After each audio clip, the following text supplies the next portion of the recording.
And good evening, and thank you for joining us for 10 News at 5. I'm John Carlin. And I'm Rachel Lucas, honoring a man who is finding new ways for students to learn. Doug Pitzer is the Junior Achievement of Southwest Virginia Social Entrepreneur of the Year.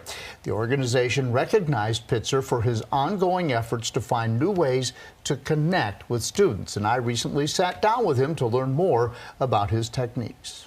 Students at Strokes of Genius in Roanoke are learning in a different way. For them, old-fashioned textbooks may not be the best way to uptake information. So instead of the traditional style of reading where you have a book, which is still amazing, we're going to transition it to where you'll be in an immersive space. Pitzer is equal parts community ambassador, teacher, and entrepreneur. You might add fearless to the list as well. Consider how he found space for his program on Shenandoah Avenue. I needed more space. I saw there was a lot of factories on Shenandoah, and I knew nothing about Shenandoah. So I literally walked up that street and knocked on every door just asking people, what are y'all doing in here?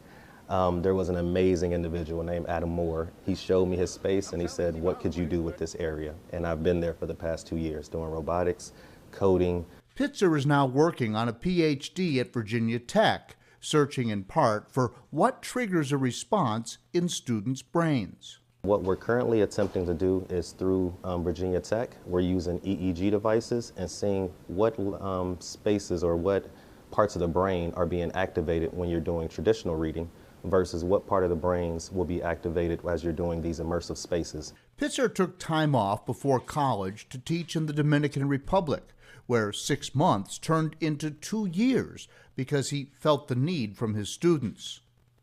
Now he's filling a similar need in Roanoke, where he understands some of the reasons students, most often African-American males who are behind in their schooling, are not eager for more traditional learning.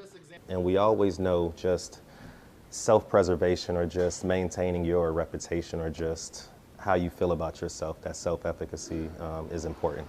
So we saw it was lowering because people didn't want to read out in public spaces or read out loud. So he works on non-traditional approaches. He's measuring the results and working on ever new models.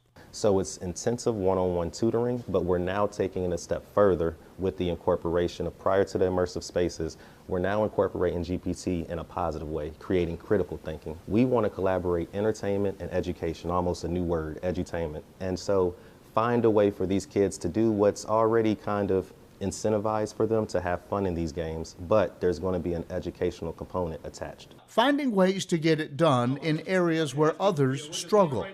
Doug Pitzer's visions for the future are only beginning to gel. That is incredible, so impressive. He's doing so many things and everything. He's such an outside-the-box thinker, but he's connecting with these kids, and they really like him.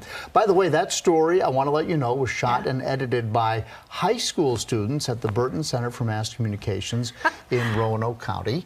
So I went out and did the interview, and then they took all the pictures, and together we put it all together. I could not tell. Like that's work that we would do here. That's impressive. Impressive. Do they want jobs? Well, they might, and we showed that at a banquet at the Hotel Roanoke last week. So.